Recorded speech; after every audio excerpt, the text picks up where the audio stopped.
കുവൈറ്റിൽ തൊഴിലാളികളുടെ താമസ കേന്ദ്രത്തിലുണ്ടായ തീപിടുത്തത്തിൽ മലയാളികൾ ഉൾപ്പെടെ 50ഓളം പേർക്ക് ദാരുണാന്ത്യം. മരിച്ച 49 പേരിൽ 10-ലേറെ പേരും മലയാളികളാണ്. 30ഓളം പേർക്ക് പരിക്കേറ്റു. മലയാളി വ്യവസായിയുടെ ഉടമസ്ഥതയിലുള്ള കമ്പനിയിൽ ജോലി ചെയ്യുന്ന തൊഴിലാളികളാണ് അപകടത്തിൽപ്പെട്ടത്. തീപിടുത്തത്തിന്റെ ദൃശ്യങ്ങളാണ് പ്രേക്ഷകർ കാണുന്നത്. ഇനി വിശദാംശങ്ങളിലേക്ക് പോകാൻ നമുക്ക് സുരേഷ് വെള്ളിമുറ്റം ചേരുന്നുണ്ട്. സുരേഷ്, അത്യന്തം ദാരുണമായ സംഭവമാണ്.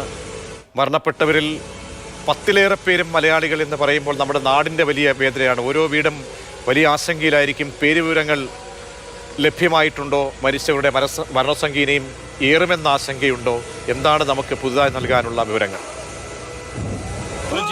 ഇന്ന് പുലർച്ചെ 4 മണിയോടുകൂടി തൊഴിലാളികൾ താമസിക്കുന്ന കെട്ടിടത്തിന്റെ ഏറ്റവും താഴെ നിന്നും തീ പൊട്ടി പുറപ്പെടുകയായിരുന്നു. 7 നില കെട്ടിടം ഏതാണ്ട് പൂർണ്ണമായി തന്നെ അഗ്നിക്കിരയായി. 190-ലധികം തൊഴിലാളികളാണ് ഈ കെട്ടിടത്തിൽ താമസിച്ചിരുന്നത്. അനുവദനീയമായതിനേക്കാൾ തൊഴിലാളികൾ അവിടെ ഉണ്ടായിരുന്നു എന്ന ചുരുക്കം. ഏതായാലും ആദ്യം 4 മരണത്തിന്റെ വാർത്ത പുറത്തു വരുന്നു. പിന്നീട് അത് 21 ആകുന്നു. ഇപ്പോൾ ലഭ്യമാകുന്നത് 49 പേർ മരിച്ചു എന്നുള്ളതാണ്. 3 പേരെ അപകടത്തിൽ കാണാതായിട്ടുണ്ട് എന്നുള്ള വിവരവുമുണ്ട്. അതേസമയം ആഭ്യന്തര മന്ത്രാലയം ഔദ്യോഗികമായി സ്ഥിരീകരിക്കുന്നത് 41 മരണമാണ്. മറ്റുള്ളവരുടെ വിവരങ്ങൾ ശേഖരിച്ചു വരികയാണ്.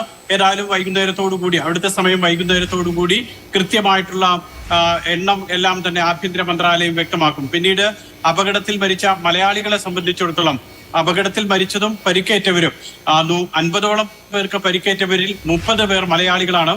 49 പേർ മരിച്ചതിൽ 11 പേരുടെ പേര് തന്നെ സ്ഥിരീകരിക്കാൻ കഴിയുന്നുണ്ട്. മലയാളികൾ അത് 13 ആണെന്ന് പറയുന്നുണ്ട്. അതിലധികം മലയാളികൾ ഉണ്ടാകാനുമുള്ള സാധ്യതയുണ്ട്. നമ്മുടെ കയ്യിലുള്ള പേരുകൾ വായിക്കാം, പക്ഷെ കേൾക്കുന്ന ആളുകൾ ഒരു കാരണവശാലും ഇത് ആശങ്കപ്പെടരുത്. കാരണം അവരുടെ ജില്ലാ വിവരങ്ങൾ പോലും ഇല്ല, വീട്ടുപേരില്ല. അതുകൊണ്ട് തന്നെയാണ് ഈ പേരുകൾ കേൾക്കുമ്പോൾ ആശങ്കയുണ്ടാകും. ഷിബു വർഗീസ്, തോമസ് ജോസഫ്, പ്രവീൺ മാധവ്, ഷമീർ നേരത്തെ നമ്മൾ സ്ഥിരീകരിച്ചതാണ്. കൊല്ലം ഓയൂർ സ്വദേശിയാണ് ഷമീർ. കേളു പൊന്മലേരി, സ്റ്റീഫൻ എബ്രഹാം സാബു, അനിൽ ഗിരി, മുഹമ്മദ് ഷെരീഫ്, സാജു വർഗീസ്, ഇങ്ങനെ പോകുന്നുണ്ട് പേരുകൾ. ഈ പേരുകളൊക്കെ തന്നെ പല ജില്ലകളിലും ഉണ്ടാകും. അതോടൊപ്പം തന്നെ ഒരു ജില്ലയിൽ തന്നെ പല ആളുകൾക്കും ഉണ്ടാകാം. അതുകൊണ്ടാണ് നമ്മൾ ആ പേരും വിവരം കൂടുതലായി പറയാത്തത്. വീട്ടുപേരും ജില്ലയും തിരിച്ചുള്ള വിവരങ്ങൾ ലഭിക്കണം.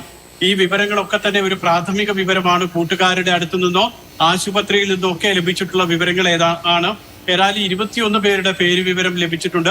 അതിൽ 11 പേർ മലയാളികളാണ്. കൂടുതൽ മലയാളികൾ മരിച്ചിട്ടുണ്ടോ എന്നുള്ള വിവരങ്ങളും ഒക്കെ ഇനി വരാനിരിക്കുന്നതേ ഉള്ളൂ. പ്രതീക്ഷ.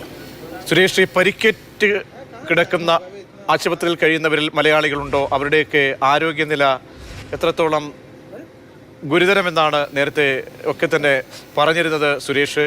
ഇപ്പോൾ ആശുപത്രിയിൽ നിന്ന് നമുക്ക് എന്തെങ്കിലും പുതിയ വിവരങ്ങൾ ലഭ്യമാകുന്നുണ്ടോ? 4 ആശുപത്രികളിലായി 30ഓളം പേരാണ് ഇപ്പോൾ ചികിത്സയിൽ 50ഓളം പേർക്ക് പരിക്കേറ്റു. അതിൽ 30ഓളം പേരാണ് ഗുരുതരമായി ആശുപത്രിയിൽ കഴിയുന്നത്. അതിൽ തന്നെ 8 പേരുടെ നില അതീവ ഗുരുതരമാണ് എന്ന് പറയുന്നുണ്ട്. കാരണം അവർക്ക് 80% പൊള്ളലേറ്റവരാണ് അവരൊക്കെ തന്നെ. അതുകൊണ്ട് അവർ അതീവ ഗുരുതരമാണ് 8 പേരുടെ അവസ്ഥ. മറ്റ് പരിക്കേറ്റ 50 പേരിൽ 50 പേരിൽ 30 പേർ മലയാളികൾ, 8 പേരുടെ നില അതീവ ഗുരുതരം. മറ്റുള്ളവർക്കൊക്കെ തന്നെ സുരേഷ് ഒന്ന് തുടരുക. നമുക്ക് കുവൈറ്റിൽ നിന്നുള്ള പ്രവാസികളുടെ പ്രതികരണം കൂടി നമുക്കൊന്ന് ലഭ്യമാക്കാം. അബ്ദുള്ള കടവത്ത് ഇപ്പോൾ കുവൈറ്റിൽ നിന്നുള്ള വ്യക്തി ടെലിഫോൺ ലൈനിൽ ചേരുന്നുണ്ട്. ശ്രീ അബ്ദുള്ള, അത്യന്തം വിഷമഘട്ടമാണിത്. കേൾക്കുമ്പോൾ അതിൽ ഏറെയും മലയാളികൾ ഉണ്ട് എന്നാണ് മനസ്സിലാക്കാൻ കഴിയുന്നത്. താങ്കൾക്ക് ലഭ്യമായ വിവരങ്ങൾ എത്രത്തോളം മലയാളികൾ ഉണ്ട് എന്നാണ് ഒരു പ്രാഥമിക ഘട്ടത്തിൽ മനസ്സിലാക്കുന്നത്? വാർത്തയാണ് രാവിലെ കേട്ടത്. അതുപോലെ ഇവിടുത്തെ പല NCC പോലുള്ള പല സംഘടനകളും അതിന്റെ രക്ഷാപ്രവർത്തനവുമായി ബന്ധപ്പെട്ട് അവിടെ എത്തിയിരുന്നു. ഗ്രൗണ്ട് ഫ്ലോറിലുണ്ടായ തീപിടുത്തമാണ് ഇതൊരു ദുരന്തമായി മാറിയത്.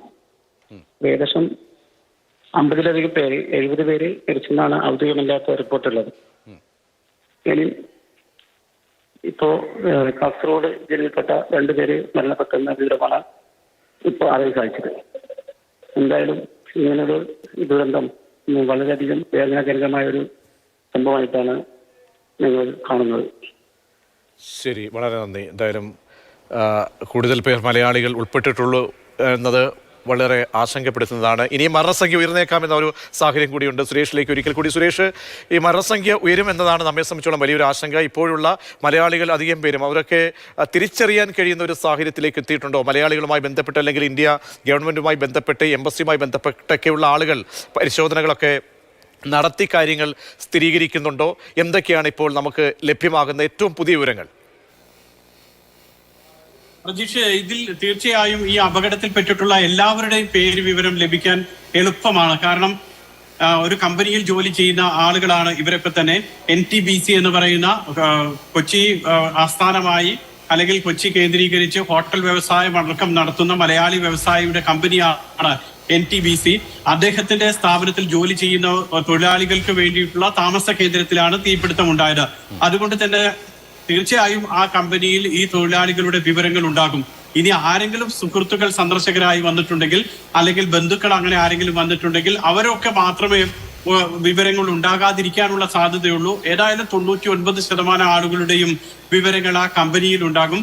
ആ കമ്പനി പക്ഷേ നൈറ്റ് ഡ്യൂട്ടി ഉണ്ടായിരുന്ന ആളുകൾ, അവധിക്ക് പോയിട്ടുണ്ടായിരുന്ന ആളുകൾ, ഇനി ഈ സമയത്ത് അവിടെ ഇല്ലാതിരുന്ന സുഹൃത്തിന്റെയോ മറ്റൊക്കെ അടുത്ത് പോയിരുന്ന ആളുകൾ, അങ്ങനെയുള്ളവരുടെയൊക്കെ പേര് വിവരങ്ങളൊക്കെ ശേഖരിച്ചതിന് ശേഷമായിരിക്കും അന്തിമമായിട്ടുള്ള ഒരു പട്ടിക നമുക്ക് ഇക്കാര്യത്തിൽ തയ്യാറാക്കാൻ. സുരേഷ്, എന്തായാലും പുതിയ വിവരങ്ങൾ ലഭ്യമാക്കുക. ഇപ്പോൾ ലഭിക്കുന്ന വിവരവും സ്ഥിരീകരിക്കുന്നതൊക്കെ അനുസരിച്ച് 10ലേറെ മലയാളികൾ ദുരന്തത്തിൽ മരണപ്പെട്ടു എന്നുള്ളതാണ്. ഷമീർ, കൊല്ലം ഓയൂർ സ്വദേശിയുടെ മരണമാണ് ഇപ്പോൾ സ്ഥിരീകരിക്കുന്നത്. അതിൻ്റെ ചിത്രങ്ങളൊക്കെയാണ് നമ്മളിപ്പോൾ കാണിച്ചുകൊണ്ടിരിക്കുന്നത്. പുലർച്ചെ 4 മണിക്ക് തൊഴിലാളികൾ ഉറങ്ങിക്കിടക്കുമ്പോഴാണ് കെട്ടിടത്തിൽ ഈ തീപിടുത്തം ഉണ്ടാകുന്നത്.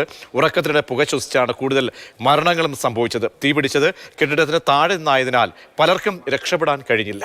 റിപ്പോർട്ടിലേക്ക്. 50ഓളം പേരുടെ ജീവനെടുത്ത തീപിടുത്തത്തിന്റെ ആഘാതം വർദ്ധിക്കാനുള്ള ഏറ്റവും പ്രധാനപ്പെട്ട കാരണം തീപിടുത്തമുണ്ടായ സമയമാണ്. ആ തീപിടുത്തം ഉണ്ടായത് പുലർച്ചെ 4 മണിയോടുകൂടിയാണ് തീപിടുത്തമുണ്ടായത്. ആ സമയത്ത് തൊഴിലാളികൾ എല്ലാവരും തന്നെ നല്ല ഉറക്കത്തിലായിരുന്നു. അതുകൊണ്ട് തീ പൊട്ടിപ്പുറപ്പെട്ടതോ അല്ലെങ്കിൽ ഇങ്ങനെ ഒരു അത്യാഹിതം ഉണ്ടായതോ അവരറിഞ്ഞില്ല. പലരും ഉറക്കത്തിൽ പുക ശ്വസിച്ചൊക്കെയാണ് ഏറ്റവും അധികം മരണം സംഭവിച്ചിട്ടുള്ളത്. രണ്ടാമത്, കെട്ടിടത്തിന്റെ ഏറ്റവും താഴെയാണ് തീപിടുത്തം ഉണ്ടാകുന്നത്. കെയർ ടേക്കർ താമസിക്കുന്ന സ്ഥലമാണ് അത്. അവിടെ നിന്നുമാണ് തീ പൊട്ടിപ്പുറപ്പെടുന്നത്. ഏറ്റവും താഴെ നിന്നും തീ പൊട്ടിപ്പുറപ്പെട്ടത് കൊണ്ട് തന്നെ തീ മുകളിലേക്ക് ആളിപ്പടരുന്നു. അങ്ങനെ ഒരു സാഹചര്യത്തിൽ ആളുകൾക്ക്, കെട്ടിടത്തിന്റെ മുകളിലുള്ള ആളുകൾക്ക് താഴേക്ക് വരാൻ കഴിയില്ല. കെട്ടിടത്തിന്റെ ലിഫ്റ്റ് ഓഫ് ചെയ്യുന്നുണ്ട്. അതുകൊണ്ട് തന്നെ സ്റ്റെപ്പ് വഴി വേണം പിന്നീട് ആളുകൾക്ക് താഴത്തേക്ക് ഇറങ്ങി വരാൻ. ആ കോറിഡോറുകളും സ്റ്റെപ്പ് വഴി വരുന്ന ഭാഗങ്ങളും ഒക്കെ തന്നെ തീയും പുകയും നിറഞ്ഞ് ഒന്നും കാണാൻ പറ്റാത്ത അവസ്ഥയിലായിരുന്നു. അങ്ങനെ പുക ശ്വസിച്ചിട്ടാണ് ഏറ്റവും കൂടുതൽ ആളുകൾ മരിച്ചിട്ടുള്ളത്. മറ്റൊന്ന്, കെട്ടിടത്തിൽ നിന്നും രക്ഷപ്പെടാനുള്ള മറ്റു മാർഗങ്ങൾ, അതായത് ഈ പറയുന്ന ആകെ ലിഫ്റ്റോ അല്ലെങ്കിൽ സ്റ്റെപ്പോ മാത്രമേ ഉള്ളൂ രക്ഷപ്പെടാനുള്ള വഴികൾ. പിന്നീട് ബാൽക്കണിയിൽ എത്തിയിട്ടുള്ള ആളുകളെയൊക്കെ മറ്റു വിധത്തിലാണ് രക്ഷപ്പെടുത്താൻ വേണ്ടി ശ്രമിക്കുന്നത്. ബാൽക്കണിയിൽ നിന്നും രക്ഷപ്പെടാൻ വേണ്ടി ചാടുമ്പോഴാണ് 4 പേരുടെ ജീവൻ നഷ്ടപ്പെടുന്നത്. 4 പേർക്ക് അങ്ങനെ ജീവൻ നഷ്ടപ്പെട്ടു. അവർ തൊട്ടു പിന്നിൽ തീ കാണുന്നു, മുന്നോട്ട് മറ്റു വഴികളില്ല, ബാൽക്കണിയിൽ നിന്നും എടുത്ത് താഴേക്ക് ചാടുന്നു, അങ്ങനെ മരണം സംഭവിക്കുന്നു. 4 പേർ അങ്ങനെ മരിച്ചു എന്നുള്ളതാണ് സ്ഥിരീകരണം. ഏതായാലും തീ പൊട്ടിപ്പുറപ്പെട്ടത് ഏറ്റവും താഴെ, അത് തീയും പുകയും മുകളിലേക്ക് വരുന്നു. അതിൻ്റെ ഭാഗമായി രക്ഷപ്പെടാൻ കഴിയാത്ത സാഹചര്യം, മറ്റ് രക്ഷപ്പെടാൻ വഴികളില്ലാത്തത്, അതോടൊപ്പം തന്നെ ഇത് അപകടമുണ്ടായിട്ടുള്ള സമയം, ഇതൊക്കെയാണ് അപകടത്തിൻ്റെ ആഘാതം കൂട്ടാനുള്ള ഏറ്റവും പ്രധാനപ്പെട്ട കാരണം. പിന്നീട് ഒരു മുറിയിൽ തന്നെ കൂടുതൽ അനുവദനീയമായിട്ടുള്ളതിനേക്കാൾ കൂടുതൽ ആളുകൾ താമസിച്ചതും ആഘാതം വർദ്ധിപ്പിച്ചു.